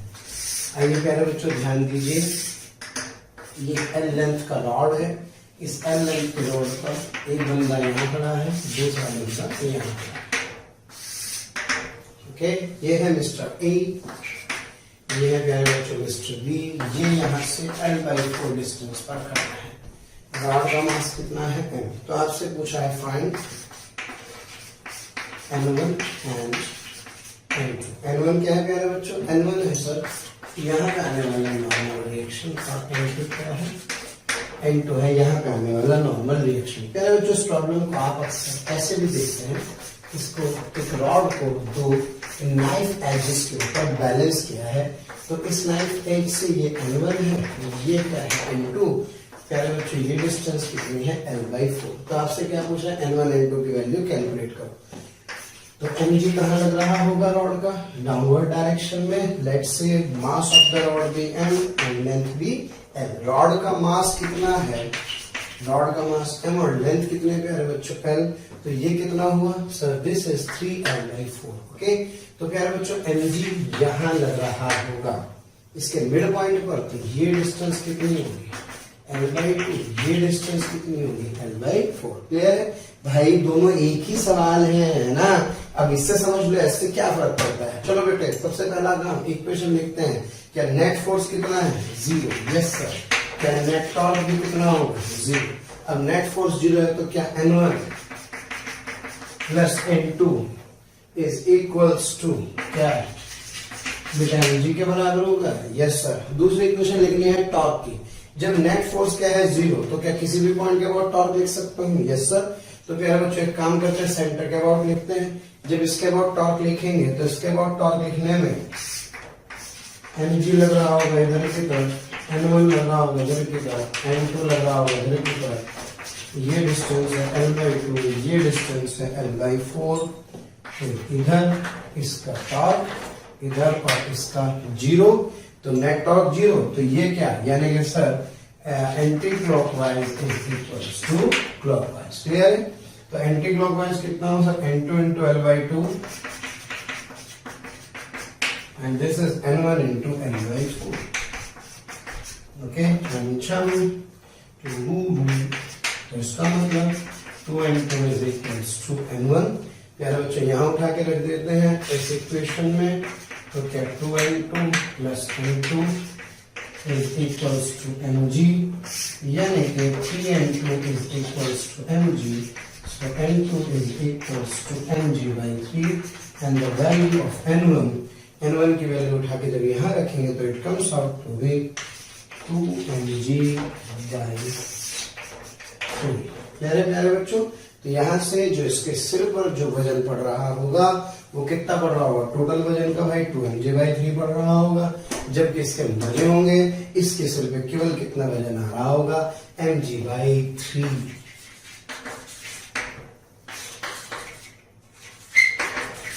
आशा करता हूँ फिजिक्स की महिमा आपको समझ में आ रही होगी प्यारे बच्चों। दूसरा, अगर ये रॉड बीच में होती, यहाँ होती और यहाँ बराबर बराबर होती, तो उस केस में प्यारे बच्चों जो n1 n2 होते, ये n1 और n2 क्या आ जाते, बराबर आ जाते। तो आशा करता हूँ प्यारे बच्चों क्वेश्चन आपको समझ में आया होगा। प्रैक्टिस करें थोड़ी सी तो मुझे लगता है कोई प्रॉब्लम नहीं होगी। आइए करते हैं अगला सवाल। बच्चों बहुत स्टैंडर्ड क्वेश्चन है, ध्यान दीजिए। Rod is in equilibrium, okay, यहाँ पे कोई फ्रिक्शन नहीं है, इधर फ्रिक्शन है। और अगर आप सोचें कि जब रॉड यहाँ से गिरेगी तो ये ऐसे कुछ फिसल रही होगी, ऐसे ऐसे, ओके। तो इसकी वेलोसिटी यानी कि मूव मारने की डायरेक्शन कुछ ऐसे है, तो कैसे फ्रिक्शन इधर की तरफ आएगा, तो आप इस डायरेक्शन में क्या एज्यूम कर सकते हैं, इस डायरेक्शन में आप इसके ऊपर फ्रिक्शन क्लियर है। तो ये फ्रिक्शन ऑब्वियसली स्टैटिक होगा क्योंकि ये स्लिप नहीं कर रही है, rod is in equilibrium. Clear है बच्चों। तो मुझसे पूछ रहा है कैलकुलेट करो Na नॉर्मल रिएक्शन यहाँ से, फिर कह रहा है नॉर्मल रिएक्शन यहाँ से, also calculate the friction force. ये एंगल है थीटा प्यारे बच्चों, इसका मास है और लेंथ कितनी है रॉड की। पहली बात तो बॉडी है इक्विलिब्रियम, यहाँ पे इक्विलिब्रियम का मतलब कौन सा इक्विलिब्रियम सर, यहाँ इक्विलिब्रियम का मतलब जनरल इक्विलिब्रियम है। जनरल इक्विलिब्रियम है तो फोर्स भी जीरो होगा, साथ ही साथ टॉर्क भी क्या होगा, जीरो होगा। तो चलो शुरू करते हैं। तो प्यारे बच्चों ऐसा लग रहा है सबसे पहले क्या जो NB है वो इधर लग रहा है और फ्रिक्शन इधर लग रहा है, यानी कि पहले इक्वेशन मेरे पास आ गई है यहाँ से ट्रांसलेशनल इक्विलिब्रियम की, if net force is zero then this NB is equals to Fs। और दूसरा प्यारे बच्चों अगर मैं mg इधर लग रहा है, Na इधर लग रहा है और तो कोई फोर्स नहीं है, नो सर, तो Na is equals to mg। तो इसका मतलब Na तो आ गया। अब मुझे निकालना है प्यारे बच्चों Fb और फ्रिक्शन, क्योंकि बॉडी इक्विलिब्रियम में है तो टॉर्क भी क्या होगा, जीरो। ऐसे क्वेश्चन में अब मैं कह रहा था पहले तो सेंटर ऑफ मास के अबाउट अपन लिखते थे, है ना। अब एक तरीका बताता हूँ, जहां पे बहुत ज्यादा फोर्सेस दिख रहे हो वहां पे अक्सर क्या मान लेते हैं, हिंज मान लेते हैं। हिंज मतलब इसके बाद टॉर्क कैलकुलेट कर ले तो उसका फायदा कि इन दोनों का टॉर्क तो क्या हो जाएगा, जीरो। तो दो ही फोर्स तो बचे, एक mg और एक nb, और दो फोर्स है, बॉडी क्या है रोटेशनल इक्विलिब्रियम में, तो या तो दोनों फोर्स के टॉर्क जीरो होंगे या एक फोर्स का टॉर्क दूसरे फोर्स के टॉर्क को क्या कर रहा होगा, कैंसिल कर रहा होगा। तो आइए कह रहे बच्चों इस पॉइंट के अबाउट लिखते हैं, अबाउट ए। तो torque about A is what sir, Na का plus torque of Fs plus torque of NB plus torque of mg, ये दोनों को क्या हो गया मेरे बच्चों, जीरो। और चूंकि मैं जानता हूं नेट टॉर्क कितना है, जीरो, तो इसका मतलब सर जो NB होगा और जो mg होगा ये एक दूसरे के अपोजिट होंगे। तो आइए जरा देखते हैं इसके अबाउट ए के अबाउट टॉर्क लिखना है मेरे बच्चों, ये mg है, क्लियर। तो क्या ये mg की लाइन एक्शन है, ये लेंथ कितनी है l/2, तो प्यारे बच्चों ये कितना है सर, ये हुआ l/2 cos थीटा। अरे भाई कितनी बार बताया इस वाले ट्रायंगल में ये थीटा है, ये कोई भी अगर आपको x दिया हो तो ये होता है x cos थीटा और ये क्या होता है sin थीटा। तो प्यारे बच्चों mg into l/2 cos theta, clear.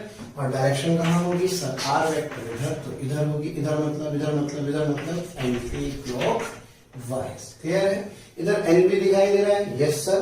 क्या ये nb की लाइन एक्शन है, क्या ये परपेंडिकुलर कितना होगा, ये परपेंडिकुलर, ये थीटा है तो ये थीटा होगा, ये l है तो ये कितना होगा L sin थीटा। घबराइए बिल्कुल नहीं, आराम से ठंडे दिमाग से डायग्राम जब आप बनाएंगे मैं आपकी हेल्प कर देता हूँ। यार क्रैश कोर्स से टाइम कम है, क्या करूं भाई, टाइम होता हो ना रेगुलर कोर्स में। देखो इसी चीज को कम से कम 2 से 3 लेक्चर में पढ़ाते हैं, इतना मजवाते हैं कि आपको बिल्कुल पक्का कर देते हैं।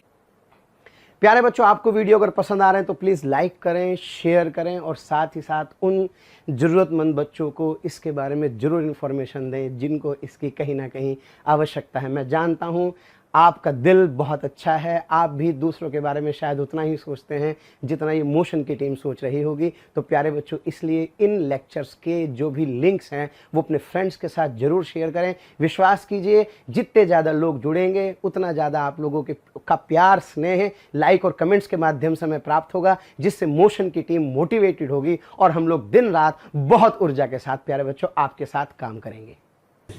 लेकिन मुझे उम्मीद है कि आप अभी समझ जाएंगे। प्यारे बच्चों, ये कितना है L, क्या ये है एनबी की लाइन एक्शन? Yes sir. क्या ये परपेंडिकुलर है क्योंकि इसके अबाउट निकाल रहा हूं। ये एंगल थीटा, तो ये थीटा, ये L, तो ये क्या है सर L sin थीटा। अब तो समझ में आ रहा है, तो NB into L sin theta. इधर एमजी को देख सकते हैं एक बार फिर से। क्या प्यारे बच्चों, ये है एमजी, तो mg ये रहा, ये कितना है L/2, ये कितना है थीटा। तो ये परपेंडिकुलर डिस्टेंस कितने में है L/2 sin थीटा। क्या क्लियर है? और प्यारे बच्चों देखो, एक टॉर्क इधर है तो क्या दूसरा टॉर्क इधर है। मैं आपसे फिर कह रहा हूं, पीछे जाना पड़ेगा, टॉर्क की डायरेक्शन को समझना पड़ेगा। जब तक टॉर्क की डायरेक्शन नहीं समझोगे आगे नहीं बढ़ोगे, मजा नहीं आएगा। इसलिए भाई साहब, इसलिए मैंने आपसे कहा था वहां मैं टॉर्क की डायरेक्शन के लिए आपको आराम आराम से पढ़ा रहा था। क्लियर है? थोड़ा टाइम दीजिए। तो प्यारे बच्चों, यहां से मेरे पास फाइनली एक टॉर्क दूसरे टॉर्क को बैलेंस कर रहा होगा तो मजा आ गया सर। इसका मतलब सर mg का जो टॉर्क है वो कितना है प्यारे बच्चों? mg into L/2 cos theta, and that is equals to nb का टॉर्क कितना है प्यारे बच्चों? nb into L sin theta.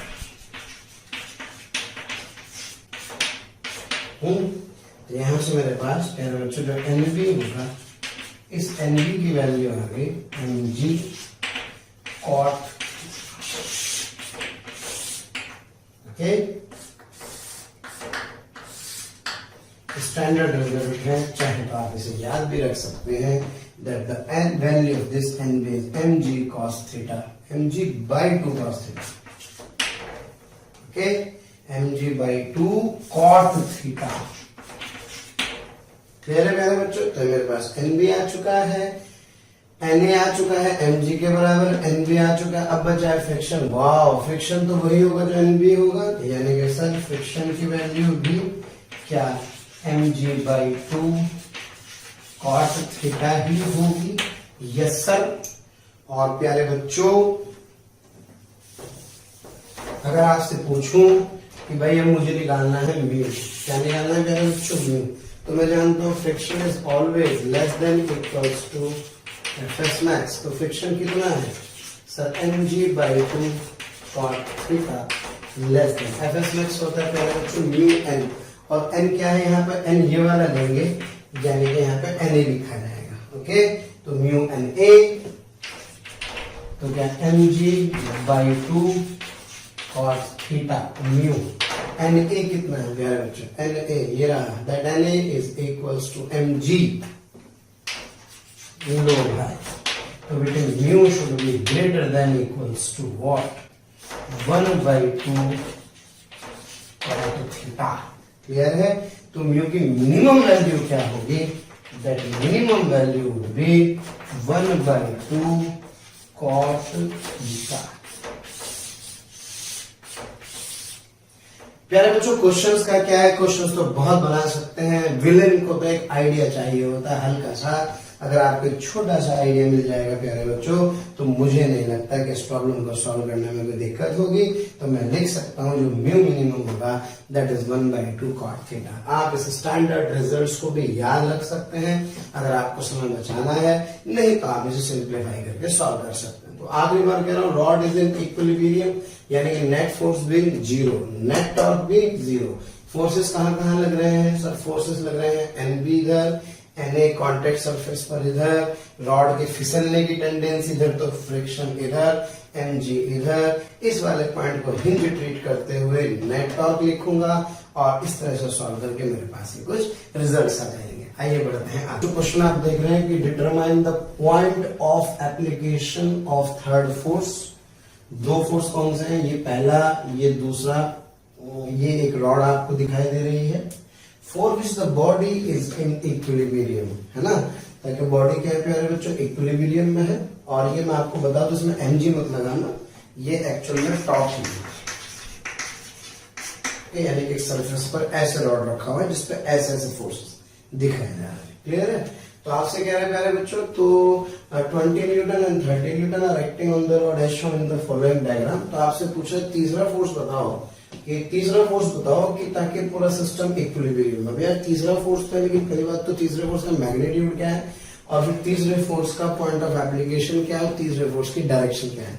मैं आपसे कहता था ना कि पहले तो फोर्स था, अब फोर्स भी है, फोर्स का मैग्नीट्यूड भी है, और फोर्स का पॉइंट ऑफ एप्लीकेशन भी है। तो प्यारे बच्चों मुझे वो कैलकुलेट करना है। तो पहली बात तो समझ में आ रही है, इसको ट्रांसलेशनल इक्विलिब्रियम होने के लिए ऊपर 10 न्यूटन चाहिए। ये 30 है तो इधर कितना चाहिए, 10। तो एक काम करते हैं, यहाँ पे एक फोर्स एज्यूम कर लेते हैं F। ओके, तो मुझे समझ में आ गया कि सर F की डायरेक्शन तो यही होगी। क्यों? क्योंकि sir 20 plus F must be 30। Okay, तो यहाँ से क्या है, F की वैल्यू कितनी है अभी, the value of cancel out to be 10 newton. तो ये तो मेरे पास आ गया 10। अब मुझे इसका पॉइंट ऑफ एप्लीकेशन ढूंढना है कि किस जगह पे एक्ट कर रहा होगा, क्योंकि आप पूरी रॉड पे कहीं भी लिखेंगे तो ट्रांसलेशनल इक्विलिब्रियम तो दिखाएगी। अभी मुझे इक्विलिब्रियम का मतलब आप समझ रहे हो, जनरल इक्विलिब्रियम है। जनरल इक्विलिब्रियम का मतलब है प्यारे बच्चों कि मुझे नेट टॉर्क भी क्या करना है, 0 करना है। तो एक काम करते हैं, सपोज ये जो डिस्टेंस है ये कितनी है, x। तो मुझसे ये कह रहा है कि यार फोर्स का मैग्नीट्यूड तो आ गया 10, अब ये x और निकालो तो उसका पॉइंट ऑफ एप्लीकेशन आ जाएगा। मैं जानता हूं नेट टॉर्क क्या है पूरी बॉडी के ऊपर, सर नेट टॉर्क भी कितना है, 0। तो प्यारे बच्चों एक काम करते हैं, इस D पॉइंट के अबाउट क्या लिख लेते हैं, नेट टॉर्क लिख लेते हैं, या C पॉइंट के अबाउट जहां आपका मन करे उसके अबाउट टॉर्क लिख लेते हैं। क्योंकि आप सभी जानते हैं अगर कोई बॉडी जिस पर नेट फोर्स कितना होता है, 0, तो क्या किसी भी पॉइंट के अबाउट टॉर्क लिख सकता हूं। ठीक है, तो एक काम करते हैं, C के अबाउट प्यारे बच्चों नेट टॉर्क लिखते हैं। तो 20 न्यूटन का 0। अब बचा किसका, दो ही फोर्स बची, एक ये और एक ये। इसका इधर होगा और इसका इधर होगा। मजा आ गया। इसका किधर होगा, सर इसका होगा क्लॉकवाइज, उसका होगा एंटी क्लॉकवाइज। तो नेट टॉर्क कितना है, 0। तो इसका मतलब जो एंटी क्लॉकवाइज टॉर्क है वो किसके, क्लॉकवाइज टॉर्क के बराबर होंगे। प्यारे बच्चों ये फोर्स है, ये डिस्टेंस है, तो 10 into x, yes sir, is equals to, ये कितना है प्यारे बच्चों, सर ये 30 into 20। Okay, so this x comes out to be 60 metre. तो यहां से C से 60 मीटर पर 10 न्यूटन का फोर्स लगाने पर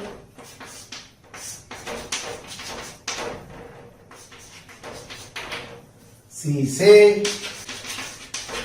60 मीटर पर 10 न्यूटन का फोर्स लगाने पर प्यारे बच्चों ये जो बॉडी होगी वो क्या होगी, इक्विलिब्रियम में होगी। तो ठीक है, कुछ भी आइडिया नहीं था, यानी कि पहले फोर्स भी निकाला, फिर इसका मैग्नीट्यूड निकाला, इसकी डायरेक्शन निकाली, साथ ही साथ पॉइंट ऑफ एप्लीकेशन भी कैलकुलेट किया। आइए प्यारे बच्चों बहुत अच्छा सवाल है, ध्यान से देखिए। कह रहा है कि determine the point of application of force when the body is in equilibrium.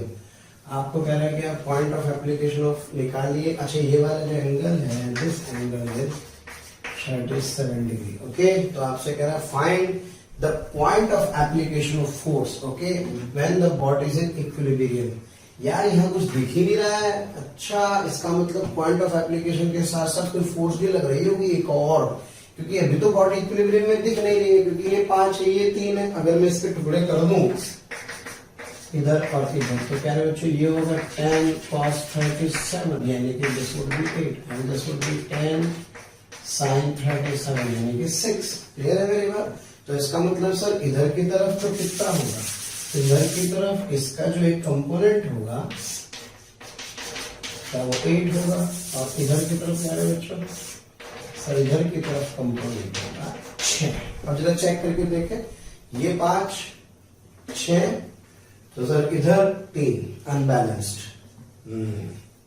यानी कि अगर इसका मतलब 6 5 11 यानी कि 3 इधर है, यानी कि यहाँ एटलीस्ट जो फोर्स होना चाहिए वाई में बैलेंस करने के लिए रिक्वायर्ड होगा। इधर प्यारे बच्चों 8 लग रहा है, तो इस 8 को बैलेंस करने के लिए भी कोई फोर्स चाहिए। तो मैं क्या करता हूँ, एज्यूम कर लेता हूँ कि यार एक काम करते हैं, ये एक फोर्स लग रहा है एफ कितने एंगल पर प्यारे बच्चों, थीटा एंगल पर लग रहा है, और इसका जो पॉइंट ऑफ एप्लीकेशन है वो है यहाँ। मैंने माना कि इसकी डिस्टेंस यहाँ से कितनी है, सर यहाँ से इसकी डिस्टेंस कितनी है x। तो मुझे अब f का मैग्नीट्यूड निकालना है प्यारे बच्चों, और साथ ही साथ मुझे ये x भी कैलकुलेट करना होगा। आशा करता हूँ मेरी बात थोड़ी थोड़ी समझ में आ रही होगी, क्योंकि ये तय हो चुका है कि बॉडी क्या है, इक्विलिब्रियम में। तो इसका मतलब नेट फोर्स कितना है, 0। इसका मतलब नेट टॉर्क भी क्या है, 0। तो आइए प्यारे बच्चों, मैंने माना कि फोर्स यहाँ लग रहा होगा, तो क्या इसका एक कंपोनेंट इधर ले लेता हूँ, एक कंपोनेंट इधर ले लेता हूँ। इस वाले फोर्स को प्यारे बच्चों क्या कहूँ, F1 कह दूं, और इसको क्या कह दूं, F2 कह दूं। तो सब मजे आ गए क्या, पहले y में इक्विलिब्रियम क्या 5 + 6 must be equals to F1 + 3। Okay, तो यहाँ से कितना है, 11 इज इक्वल्स टू F1 + 3 से क्या प्यारे बच्चों, मेरे पास जो F1 होगा that F1 is equals to 11 - 3 यानी कि it comes out to be 8। Okay, तो यहाँ से मेरे पास F1 की वैल्यू कितनी आ गई, 8 आ गई। अब बात करते हैं F2 की, F2 भी निकाल सकता हूँ, ये वाले फोर्स इस वाले फोर्स के बराबर बाहर, यानी कि जो F2 होगा प्यारे बच्चों वो कितना होगा, दैट इज आल्सो 8। तो F1 भी आ गया और क्या आ चुका है, F2 भी आ चुका है। अब what this F2 is 8 Newton. अब एक काम करते हैं प्यारे बच्चों, चूंकि नेट टॉर्क भी 0 है, बॉडी इक्विलिब्रियम में है, तो किसी भी पॉइंट, ऑफ कोर्स 0 है ही, तो किसी भी पॉइंट के बाद टॉर्क लिख करके उसको 0 के बराबर कर सकता हूँ। एक काम करते हैं, बी के अबाउट लिख लेते हैं। वैसे तो आपका जब मन करे जहां चाहे लिखो, मैं बी के अबाउट लिख लेता हूँ। और प्यारे बच्चों बी के अबाउट टॉर्क क्या है, 0। तो बी के अबाउट जब मैं लिखूंगा तो यहां से अगर मैं चलूंगा तो इसका टॉर्क आएगा इस डायरेक्शन में, इसका टॉर्क आएगा इस डायरेक्शन में, और इसका टॉर्क आएगा इस डायरेक्शन में। ओके, तो ये दोनों टॉर्क कैसे है, सर ये दोनों टॉर्क है एंटी क्लॉकवाइज, जबकि ये टॉर्क है क्लॉकवाइज। तो सर इसका मतलब जो क्लॉकवाइज टॉर्क है उसको एंटी क्लॉकवाइज टॉर्क के बराबर कर दीजिए। तो जो क्लॉकवाइज टॉर्क है वो मुझे क्या दिखाई दे रहा है, वो दिखाई दे रहा है दिस वन, यानी कि 5 × 10। जबकि बात करें इसकी तो इसका होगा 3 × 5। अब आप समझ लेंगे मैं टॉर्क इतना धीरे धीरे आपको क्यों पढ़ा रहा था, अभी तो और दिक्कत आने वाली है। 3 × 5, और इसके बाद प्यारे बच्चों जब मैं इसका लिखूंगा तो ये तो टॉर्क में पार्टिसिपेट नहीं करेगा, केवल ये लिख सकते हैं, तो इसकी डायरेक्शन इधर ही होगी, तो ये हो जाएगा 8 × x। Okay, so 15, this is 15 + 8x, प्यारे बच्चों ये आ गया 35 is equals to 8x. So x is equals to 35/8 answer. तो ये तो हो गई पोजीशन।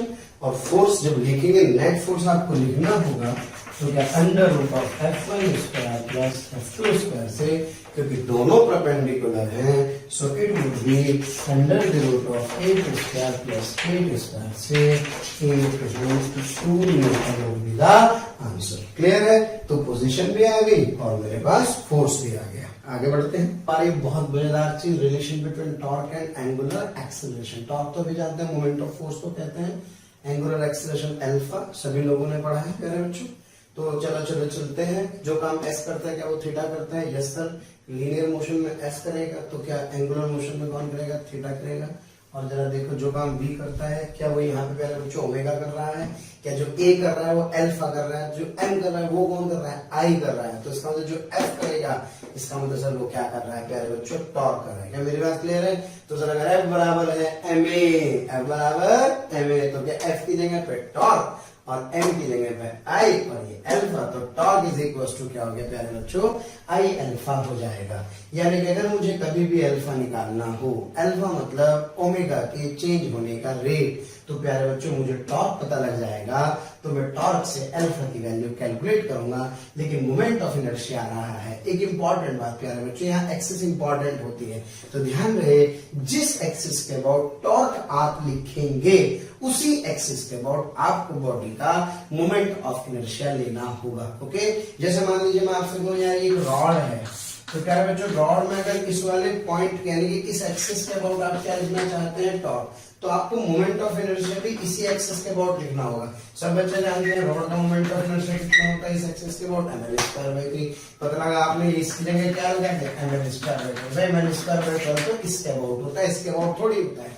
तो जिस एक्सिस के अबाउट आप टॉर्क लिखेंगे मेरे बच्चों उसी एक्सिस के अबाउट क्या लिखेंगे मोमेंट ऑफ इनर्शिया। अच्छा एक और इंपॉर्टेंट बात, पहले फटाफट से कंपैरिजन करें, तो जो काम s का वो थीटा का, जो b का वो ओमेगा का, जो a का वो अल्फा का, जो m का वो i का, जो f का किसका टॉर्क का। प्यारे बच्चों वर्क डन क्या होता है लीनियर मोशन में, सर होता है simply f dot ds। Clear है, तो यहाँ पे क्या होगा f की जगह पे टॉर्क और थीटा की जगह पे d थीटा। तो क्लियर है, तो यहाँ वर्क डन क्या होता है टाउ d थीटा। अब कांस्टेंट है तो एफ एस कॉस थीटा लगा सकते हैं, तो यहाँ क्या लगा सकते हैं टॉ थीटा कॉस थीटा लगा सकते हैं। क्लियर है मेरे बच्चों।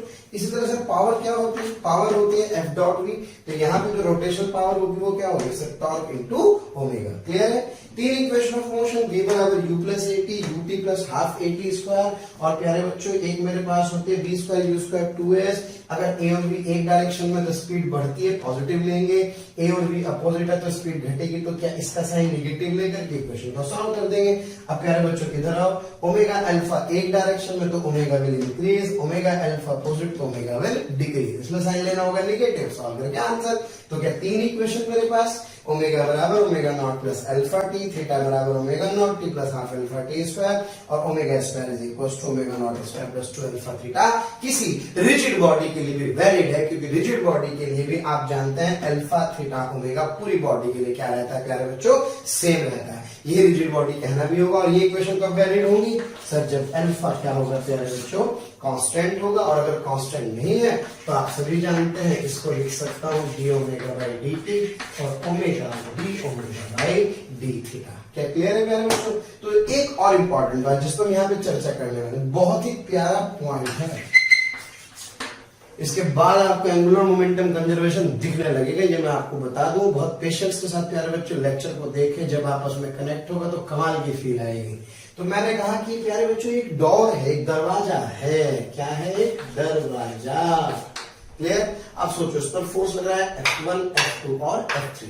पहली बात तो फील से क्या पता लग रहा है सर F3 तो घुमा नहीं पाएगा, नहीं, F2 घुमा पाएगा नहीं, लेकिन क्या प्यारे बच्चों F1 घुमा पाएगा, यस। अच्छा एक और इंपॉर्टेंट बात है, टॉर्क के साथ साथ ये भी इंपॉर्टेंट है कि टॉर्क किस एक्सिस के अबाउट लिखा जा रहा है, यानी कि आप बॉडी को किस एक्सिस के अबाउट रोटेट करना चाहते हैं। क्लियर है मेरी बात। तो सबसे पहले प्यारे बच्चों F1 के लिए लिखना चाहता हूं, F1 क्या लग रहा है अंदर की तरफ, this is the direction of F1। Clear है, ये क्या हुआ प्यारे बच्चों, ये हुआ R वेक्टर, तो इसका जो टॉर्क होगा वो F1 इंटू L हो जाएगा, और इसकी डायरेक्शन किधर होगी सर F1 इधर L इधर, तो क्या इसकी डायरेक्शन होगी R से F ऊपर की तरफ, यानी कि this is along the axis. Okay, यानी कि this is the direction of torque of F1। प्यारे बच्चों F2 क्या हो जाएगा 0, क्योंकि ये हिंज से पास हो रहा है, इसलिए इसका कोई कंट्रीब्यूशन नहीं होगा। अब F3 का टॉर्क लिखता हूं, अगर मैं F3 का टॉर्क लिखूंगा तो सर F3 को प्यारे बच्चों थोड़ा सा ऊपर ले जाओ, क्योंकि फोर्स को शिफ्ट कर सकते हैं, पॉइंट यहाँ पे आ जाएगा। तो क्या इसका टॉर्क इधर आ रहा है इस तरफ, एक्सिस कहां है इधर, टॉर्क किधर आ रहा है इधर, तो इसका टॉर्क तो है कितना F3 इंटू L, लेकिन ये टॉर्क की डायरेक्शन इस एक्सिस से 90 डिग्री पर है। कितने डिग्री पर है 90 डिग्री पर। इसका मतलब इस टॉर्क का इधर कोई प्रभाव नहीं पड़ेगा, यानी कि आप इस टॉर्क को लिख तो सकते हैं, लेकिन अगर इस एक्सिस के अबाउट पूछेगा तो ये प्यारे बच्चों टॉर्क क्या होगा 0 होगा। अब बार बार ये तो बड़ी मेहनत का काम है, तो सीधा से जुगाड़ याद रखें, जो भी फोर्स एक्सिस के पैरेलल होते हैं, जो भी फोर्स एक्सिस के पैरेलल होंगे उनका टॉर्क हमेशा क्या होगा प्यारे बच्चों 0, वो टॉर्क में कोई कंट्रीब्यूशन नहीं करते। इसलिए मैं आपको बता दूं, हमने बहुत सारे एग्जांपल देखे होंगे प्यारे बच्चों। अगर ये कोई डिस्क है जो इस एक्सिस के अबाउट फ्री टू रोटेट है, यहाँ पर एक कौन खड़ा है आदमी, तो उसका mg क्या लग रहा है नीचे, क्या ये mg एक्सिस के पैरेलल है, यस सर, तो प्यारे बच्चों इसका जो टॉर्क होगा वो इस एक्सिस के अबाउट क्या होगा, 0 होगा। नहीं समझ में आया? जरा सोचो, इस पर कोई बॉल आकर के गिरी, तो अगर इसके ऊपर कोई बॉल आकर के गिरी तो जो बॉल ने फोर्स लगाई होगी, नॉर्मल रिएक्शन उसका इस एक्सिस के अबाउट टॉर्क क्या होगा, 0, क्योंकि जो भी फोर्स एक्सिस के पैरेलल होते हैं वो टॉर्क में कोई कंट्रीब्यूशन नहीं देते। इसका ये मतलब नहीं कि उनका टॉर्क 0 होता है, टॉर्क तो है लेकिन वो एक्चुअल में इधर आ रहा है, जबकि एक्सिस ऊपर है। अब है इधर आ रहा है तो इसका मतलब कोई कंट्रीब्यूशन करेगा ही नहीं। तो इसलिए it's a very important result प्यारे बच्चों कि अगर कोई फोर्स किसी एक्सिस के पैरेलल है तो it does not contribute to rotation of this door. क्या क्लियर है? तो बहुत सारे सवाल अभी हम लोग torque axis, I axis, alpha पे करेंगे, लेकिन प्यारे बच्चों मेरा आपसे इतना निवेदन है कि मैं आगे पढ़ा तो दूं, लेकिन अगर हम लोगों ने पीछे वाला ढंग से नहीं समझा तो फिर मजा नहीं आएगा। It doesn't matter what we eat, matter is what we digest. तो मेरा आपसे ये कहना है प्यारे बच्चों कि आप पहले मोमेंट ऑफ इनर्शिया और टॉर्क की आज अच्छे से प्रैक्टिस करेंगे। अगले टर्न पे मैं आप लोगों को समझाऊंगा एंगुलर मोमेंटम कंजर्वेशन और combined translational plus rotational motion. थोड़ा सा बड़ा लेक्चर भी होगा, लेकिन प्लीज तैयार रहिए, बहुत मजा आने वाला है। सारे के सारे रोटेशन को बहुत अच्छे तरीके से मैं अगले लेक्चर में प्यारे बच्चों क्लब करूंगा और इसके कुछ बहुत अच्छे सवाल मैं आपको कराऊंगा। तो आज के लिए अलविदा, थैंक यू वेरी मच, और लेक्चर को प्यारे बच्चों अंत तक पूरा। प्यारे बच्चों, अगर आपको लेक्चर पसंद आ रहे हैं और मैं आपसे कहता हूं कि आपको लग रहा है कि ये टॉपिक भी सर से ही पढ़ना है और आप उसके लिए कोई आपकी क्यूरी है या कोई भी आपका किसी भी तरह का प्रॉब्लम है, तो आप इस टोल फ्री नंबर पर संपर्क कर सकते हैं। टोल फ्री नंबर है 18002121 799 1800212799 1821 799 18002121 799।